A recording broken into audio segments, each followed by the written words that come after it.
Good morning. So, nag-ano na kami. Prepare papuntang Lipa. Sa Lipa tayo magstay. Pero mga titignan namin bahay San Pablo tsaka Pila, Laguna.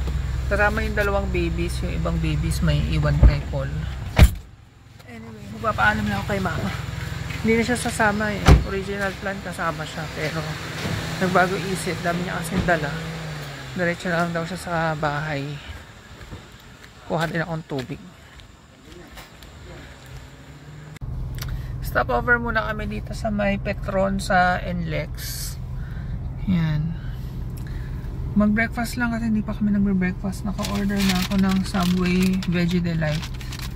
Puro vegetables lang yon. Tapos nagpa-extra egg. Tapos kay si Mahal, Starbucks as usual. Pupunta naman kami ng Laguna. Nadadaan ng NLEX. Nag-i-Starbucks. Kasi dito lang naman meron. Doon sa amin, kailangan po ang pumunta ng SM Baliwag or Cabanatuan. Eh, madalang na rin naman kami mag-SM. So, yun. Pag dumadaan talaga dito, kailangan mag-Starbucks. Kasi mahilig kami pareha sa kape. Ayun. Ang mga babies, si Chloe nandun. Kaya nga pala namin iniwan si Angelo tsaka si Rain. Usually kasama lahat ng maliit. Para ma-practice si Paul na meron siyang babantayang maliit. Ayun. So ngayon, ano siya, 4 na malaki, 2 maliit, tsaka si Bailey. Kaya naman sana niya yon. Wag lang siyang madidistract. Medyo bata pa kasi si Paul, minsan nadidistract habang nagwo-walking, nagfo-phone, ganyan. Eh baka biglang mag-away yung mga babies. Pero yun, sinasabihan naman namin. Eh, nakikinig naman siya. Ayan, Starbucks.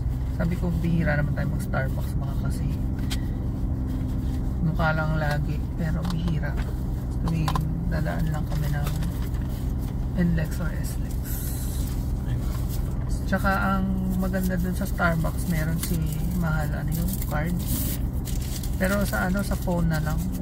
Pag nakaipon, may free drink. Kaya minsan isa lang binibili.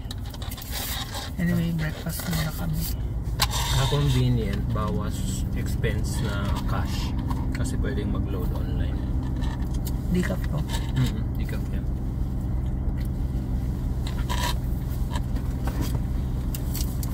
And pati itong Subway, dito lang kami nakakain ito. Kasi sa SM Baliwag, sa Cabanatuan, wala din. O may mako-comment na naman na fast food. Okay lang. Cheat day ngayon. Pagtanggol niya na lang kami. May mga nagtatanggol. Kain tayo. Kain. Second stopover, napaihi namin yung mga dogs. Nandito na kami sa Caltex, sa NLEX naman to. So anyway, nag-CR muna si Mahal. Tapos ako din susunod. Hindi kami pwedeng sabay kasi nga kasama ang mga babies. It's 9:59, almost 10 na. Umalis kami ng bahay 6:45. So, more than 3 hours na yung biyahe. Kasi mga ano naman talaga, 5 hours talaga ang biyahe papunta sa amin sa Rizal mula sa San Miguel, Bulacan. And sabi ng agent namin, bumisita kami kay Mayor. Si Mayor kasi yung may-ari nung village kung saan kami nakatira.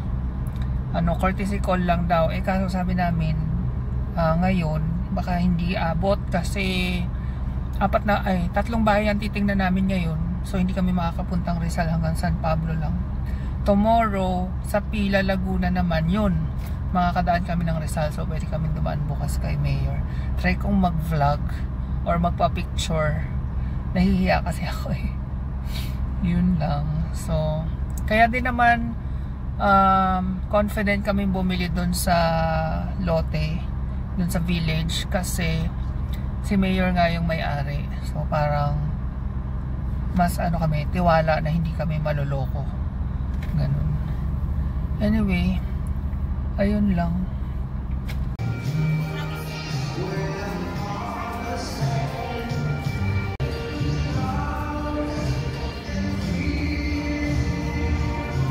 Dito na kami sa Veggiam sa San Pablo. Yun yung mga babies.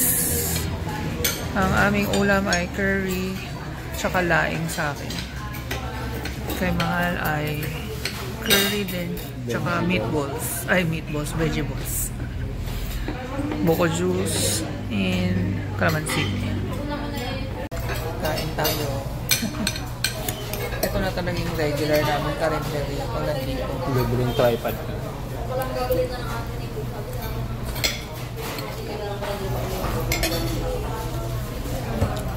Marami na rin yung ulam. So yan, dito kami sa First San Pablo. Yan, First Park. Hinihintay lang namin yung may-ari ng mga bahay. Dalawang bahay kasi titignan namin dito. Actually, galing na kami doon sa isa namin titignan, yung medyo bukid. Pero hindi sumasagot si Kuya eh. So hindi namin alam kung yung napuntahan namin yun yung eksaktong lugar. Pero nandun na yun eh. Pero so far hindi namin gusto yung kalsada kasi rough road na bako-bako na mukhang maputik pag tag-ulan. So tahimik nga doon pero makamahirap na mga makalabas makapasok ulit, parang San Miguel, Bulacan lang din. At least itong First Park, ayan na yung highway. Yun nga lang, for sure hindi pwede si Bailey dito. Yun yung downside dito. So if ever iwan namin siya sa doon sa gumagawa namin si Kuya Bebe kung payag siya, tapos babalikan na lang namin or kaila Iya, baka meron silang koral, tatanong Pwede din. kasi hindi na raw pwede kay Mama sa Kainta kasi baka ireklamo din siya ng mga kapitbahay dahil baka maging maingay si Bailey, tapos yung tae at ihi niya.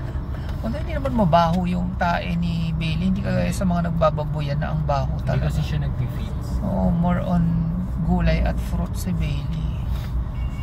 Ayun. So, hinihintay lang namin yung mga may-ari.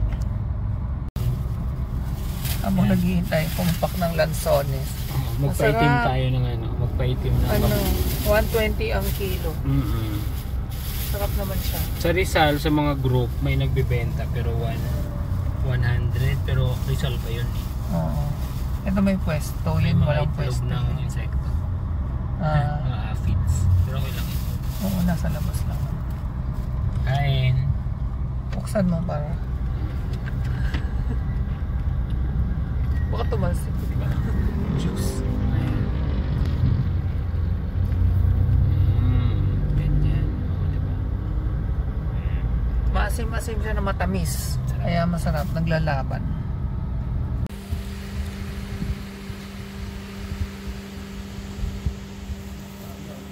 Parang magkaano?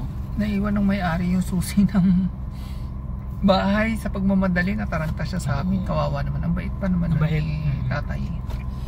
Tapos yung pinakita ko sa inyo kaninang footage, yung harap niya madamo pero papalinis daw yan if ever kukunin namin. Ang ayoko lang dito sa mga village lang ganito, may nagpa-park sa harap ng bahay. Laging may napupuna kami, no? Wala talagang perfect. Sabi ko nga, papasilip ko lang sa inyo, ayan. May nakapark sa harap ng bahay. Wait lang. Gamit matawag kay Manny. Makita yung likod. Ito yung space sa likod. Ayan, may space sa likod.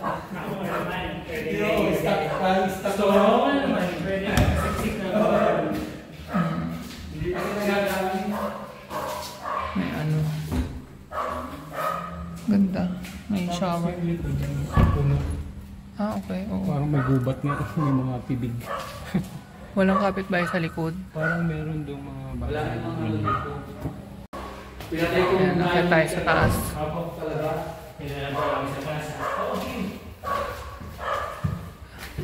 2-bedroom siya. Ito yung isa sa likod. Sakto lang to kay Paul. Tsaka may ventilation na maganda. Oo. Di jealousy. Ito yung master's bedroom. May abang ng aircon. Ayun. Pero walang CR sa taas. Nasa baba ang CR. Ganun naman kasi karamihan ng bahay. Kaya ngayon sa amin, okay na rin yun. May CR sa baba, may CR sa taas. Ito yung pangalawang bahay. Pasok po. Sige po. Ito yung bandang likod. Ayun yung harap. Liquid po tubig dito. Okay lang po. Sa amin din. Equal din sa akin. Pasok po.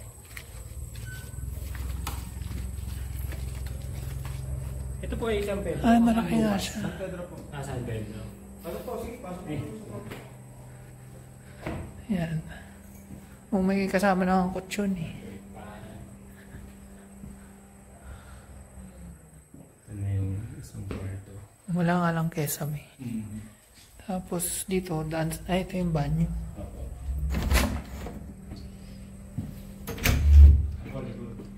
Ito yung likod. Ito yung may ano. Okay. Dito may harang. Pwede din dito. Pero maliit lang. Ba't dito walang daan? Sayang. Hindi nila ginamit yung likod. So iikot. Iikot. May nakatira po dito ngayon. May nakatira po dito? Wala naman. May kama. May kama. Nanay ko po may harap. Hindi kayo din. Grabe, ginambi na kami. Nandito na kami sa Lipa. Malapit sa Airbnb namin. Diba lang ng 7-Eleven. Bale, total of 4 na bahay yung tinignan namin ngayon. Pero parang 2 lang ata ang na-vlog ko. O 1 lang ata. Kasi yung isa hindi namin type. Yung isa pagod na ako. Yan, bumibili lang si Mahal ng tubig. Pero tumawid muna siya doon. Kasi parang may mga ihaw-ihaw doon. Pakita ko sa inyo. Ayan, parang may mga ihaw-ihaw doon banda. Zoom ko ha. Ayan, baka daw may mga kwek-kwek, ganun. Or kung ano mang pwede naming makain. Pero I doubt meron. Ayan, may mga kain naman kami. Veggie ball. Gawa daw sa malunggay. Kalabasa, mushroom. Ay, hindi, walang mushroom. Ay, wala. Okay. Yan na yun. Galing naman. Buti may Kaya nga ganyan. eh. So, syempre, kwek-kwek. Kwek-kwek. So, kain muna kami. Gutom na. Hindi kami nagmerienda. Lapit. Okay, nandito na tayo sa Airbnb namin. Dito pa rin to kung saan kami nagstay nung nandito kami sa Lipa. So, baka natatandaan nyo pa rin. Kaya hindi na ako mag-tour ha. Yung mga babies na doon sa garahe, umiihi na. Ayan, yung may kitchen. Hindi pa nakasaksak ang ref. So, isasaksak na natin. Yung may mini ref dyan.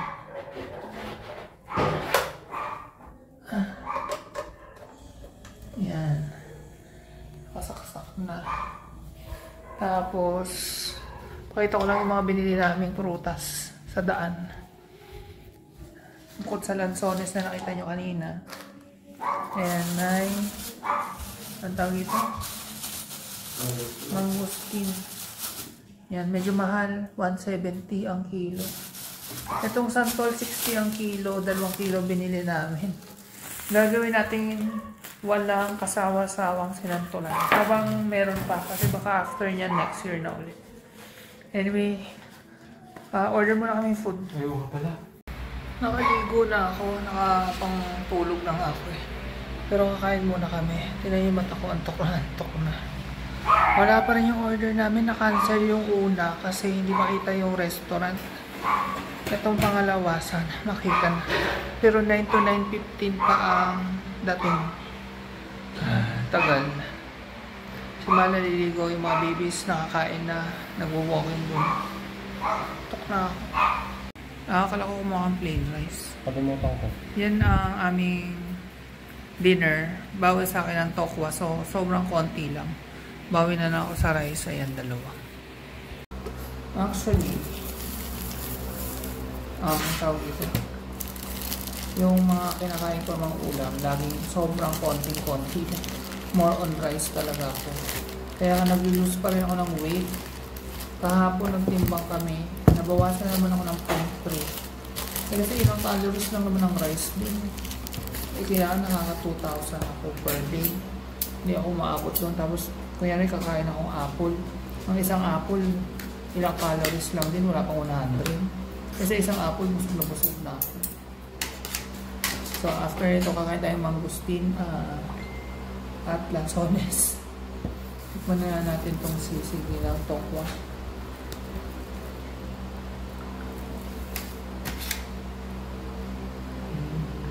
May mga labuyo ako nakikita. Ano gusto mo? Kalamansi. Ay, oo nga.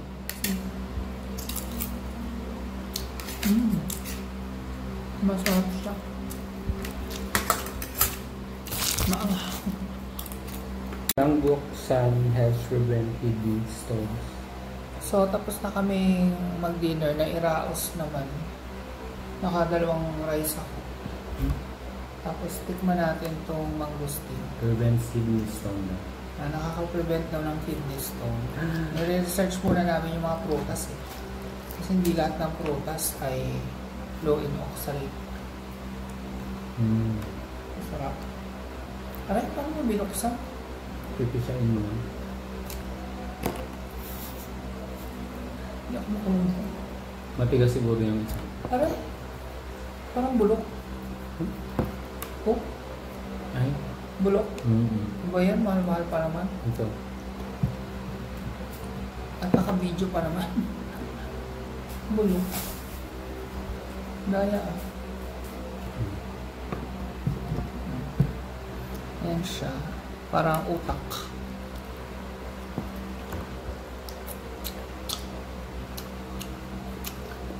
Ah.